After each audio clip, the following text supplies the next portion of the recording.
Oi pessoal, tudo bem com vocês? Eu sou o professor Matheus Falcão, professor de História, e o nosso objetivo na nossa aulinha de hoje é estudarmos juntos, relembrarmos juntos alguns detalhes importantes sobre a África Antiga. E para isso nós vamos ver juntos algumas atividades. Aliás, boa parte dessas atividades já foram passadas para vocês através da lista de atividades avaliativas. Então eu vou discutir e você já vai aproveitar para ver o gabarito também. Vamos juntos discutir essas questões? Nessas questões nós vamos falar sobre a África Antiga de modo geral. De modo maior sobre o Egito, né? Nós vamos ver mais coisas sobre Egito, que é o capítulo 4 do livro de vocês, mas também veremos algumas coisinhas pontuais do capítulo 5, África Antiga. Lembrando que o Egito também está no continente africano, por essa razão eu coloquei no título África Antiga. Então vamos juntos ver as questões. Vou começar com uma questão aqui, uma questão fácil. O enunciado da questão diz o seguinte: era o administrador máximo, o chefe do exército, o primeiro magistrado e o sacerdote supremo do Egito, sendo-lhe atribuído um caráter divino. Tratando-se da sociedade egípcia, o texto acima faz referência ao... E aí nós temos as opções. Esse texto faz referência ao faraó, ao sacerdote, ao escriba ou ao militar. E aí, vamos analisar quem era o administrador máximo do Egito? Quem era o chefe do exército? Quem era o primeiro magistrado? Quem era o sacerdote supremo? Ou seja, nós estamos falando aqui de uma pessoa que era o líder em todas as esferas do Egito Antigo. Era não só o líder político, como o líder militar, como o líder religioso. Inclusive aqui na questão diz que era atribuído a ele um caráter divino. Ora, gente, nós só podemos estar falando de quem? Tcharam! Do faraó. Né? Então a alternativa correta para você marcar aí é a letra A, faraó. Essa é uma questão bem fácil porque nós discutimos várias vezes sobre as funções do faraó no Egito Antigo, não é? Ele não só era o líder político, militar, o líder religioso, ele era considerado a encarnação de um dos deuses egípcios, no caso do deus Horus. Ele era considerado a encarnação deste deus. Os egípcios eram politeístas, né? Portanto, só pode ser relacionado ao faraó, já que o sacerdote tinha apenas uma função religiosa. O escriba, como nós sabemos, era um cargo importante dentro do palácio dos faraós, porque eles escreviam, eles registravam o que precisava ser registrado, mas ele não tinha todo esse poder que o faraó tinha. E nem os militares, né, que tinham também o seu grau de importância, mas que não acarretava, não tinha todas essas funções reunidas. Então nós só podemos estar falando do faraó. Fácil, tranquilo. Vamos para a próxima questão. Diz que a construção das pirâmides do Egito Antigo ainda está envolta em mistérios e curiosidades, sendo fonte de estudos na história, na engenharia, na matemática e na arte.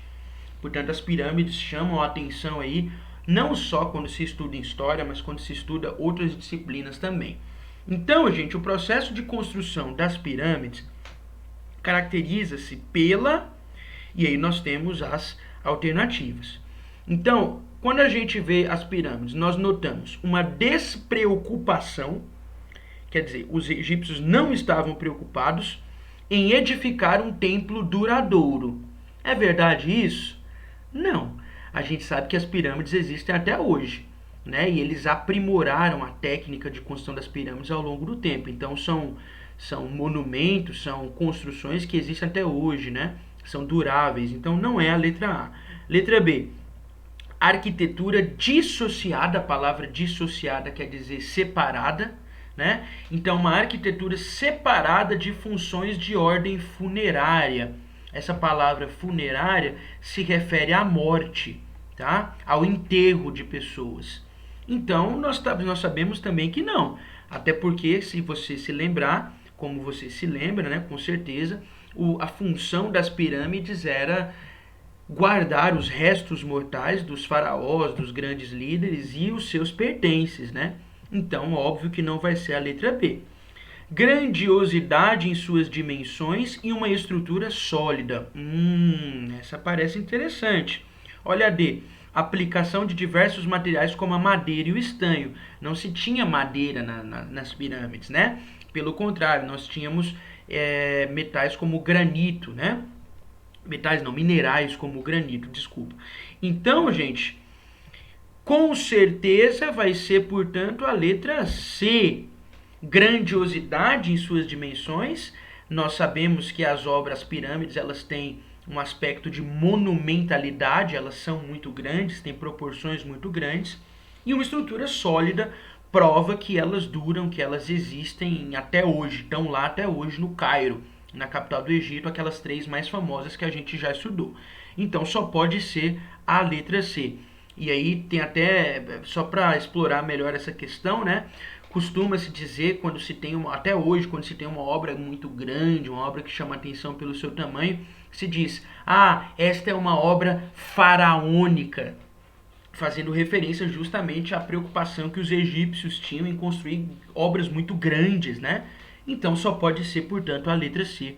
Vamos para a próxima. Vamos continuar falando também do ritual funerário, né, dos egípcios. No Egito Antigo, a mumificação do corpo de um morto era uma arte. O corpo passava por várias fases, uma delas era a dissecação, para tanto o cadáver era coberto com um natrão e estendido sobre uma mesa por 40 dias, onde perdia 75% do seu peso. Para os egípcios, então, como a gente sabe, né, a gente estudou sobre mumificação, a mumificação era um processo dispendioso, ou seja, um processo caro. Somente os mais nobres poderiam passar por este processo de mumificação, né? E era um processo que revelava, portanto, a preocupação que os egípcios tinham nessa função dos rituais funerários, né? Durava 40 dias, como diz aqui. Então, para os egípcios, a mumificação relacionava-se à crença de que? Por que eles mumificavam? Por que os corpos dos mortos eram mumificados? Aqueles mais nobres, né? Sobretudo. Letra A vida perpétua, ou seja, a vida eterna, era real. E os corpos tinham de ser preservados para o seu reencontro com a alma, pela alma.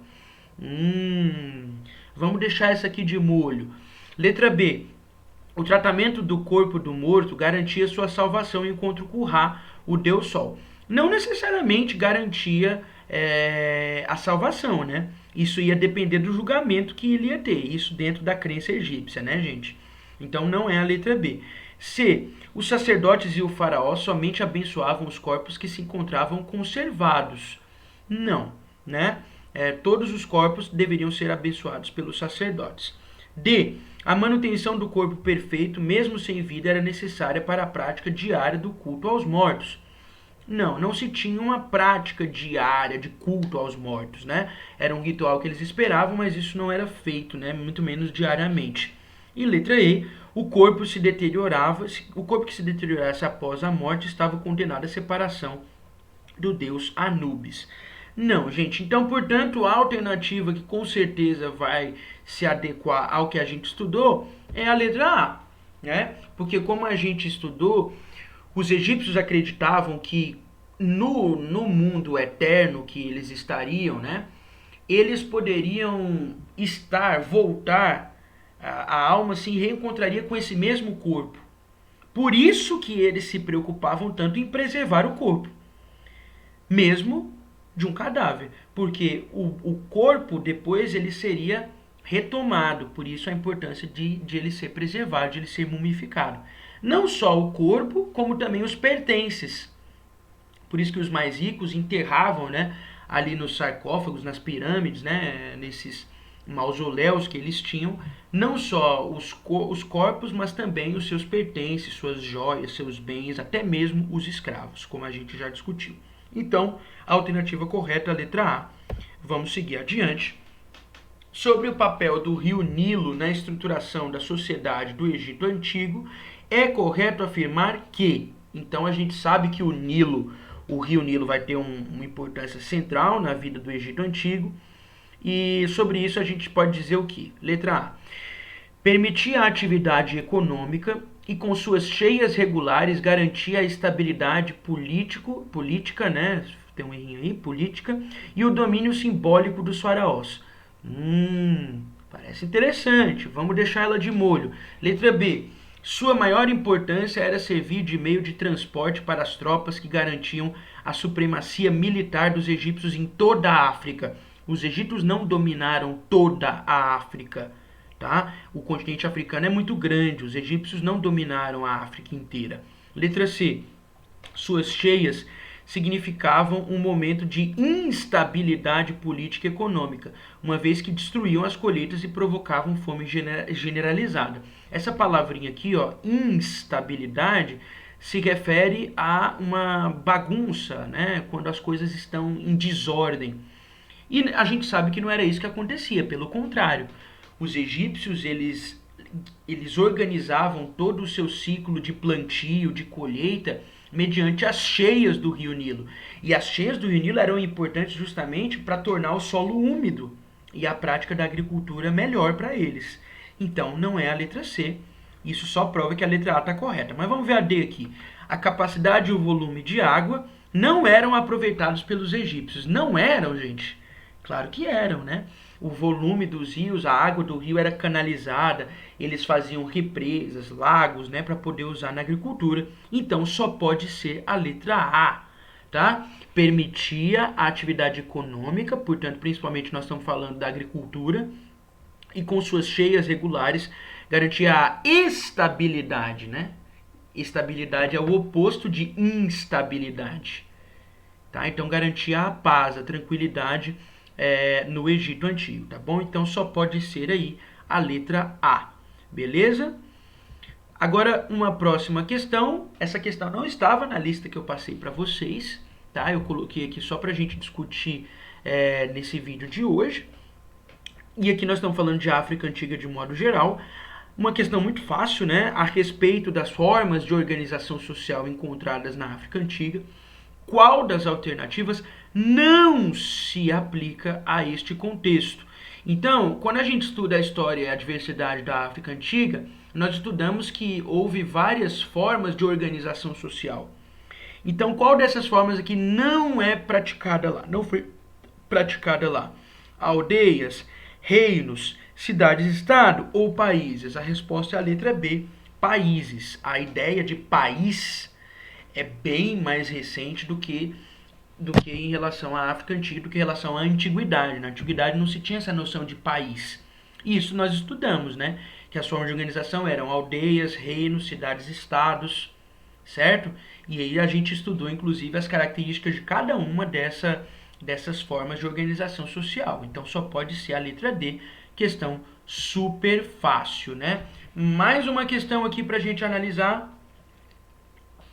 Os egípcios constituíram uma das primeiras civilizações da história da humanidade e tinham como característica a prática da agricultura no aproveitamento das margens férteis do rio Nilo, que os próprios egípcios chamavam de... Como é que os egípcios chamavam o rio Nilo, gente?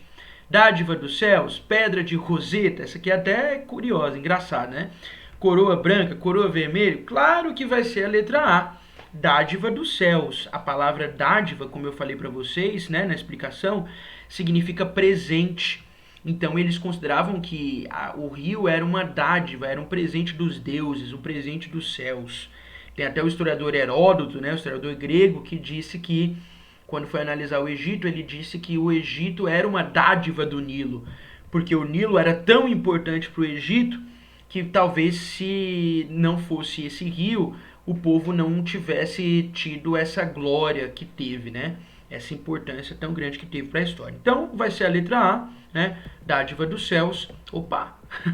Então, para a gente fechar, nós temos mais uma questão aqui. O Egito Antigo ainda fascina o mundo graças à sua arte e sua escrita. Desde a antiguidade, os estrangeiros notavam a variação entre a escrita esculpida ou pintada nos monumentos e a forma simplificada, cursiva. As diferentes escritas do Egito Antigo eram as seguintes.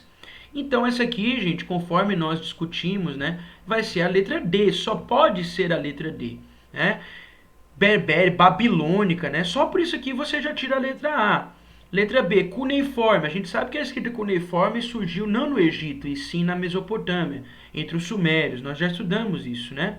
Persa, né? A gente sabe que persa é outro povo, então essa questão está muito fácil, né? Por eliminação você já tira, só pode ser a letra D.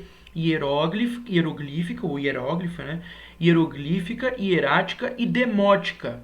Essas eram as escritas do Egito. Eu falei muito sobre essa aqui para vocês, né? Que era aquela escrita em desenhos, né? E há outras escritas mais simples com o passar dos anos. Eu até citei para vocês a pedra de Roseta, que estava até na questão anterior, em outro contexto, né?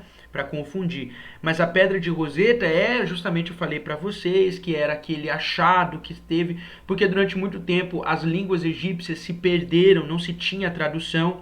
Os egiptólogos, né, que eram os arqueólogos, que estudavam sobre o Egito Antigo, não sabiam a tradução, porque essa língua foi perdida ao longo do tempo. E foi graças a essa pedra, chamada Pedra de Roseta, que tinha então uma parte da escrita em hieroglífica, outra parte em demótica e a terceira parte em grego. Como o grego era uma língua conhecida, e aí eles conseguiram traduzir o texto que estava acima nas duas escritas egípcias. Então isso foi um grande achado para os egípcios, para o estudo do Egito Antigo. Certo? Então, gente, nós discutimos aqui 7 questões, né? Eu espero que vocês tenham gostado, espero que vocês tenham acertado a maioria, espero que estudem bastante, porque a nossa provinha está chegando, né? Os temas da nossa prova vocês já sabem, capítulo 4 e capítulo 5, e é isso. Espero que esse vídeo tenha sido legal para você, espero que você tenha acompanhado bem a correção e que tenha gostado da nossa proposta de hoje, tá bom? Vejo vocês nos próximos encontros. Um abraço e até mais.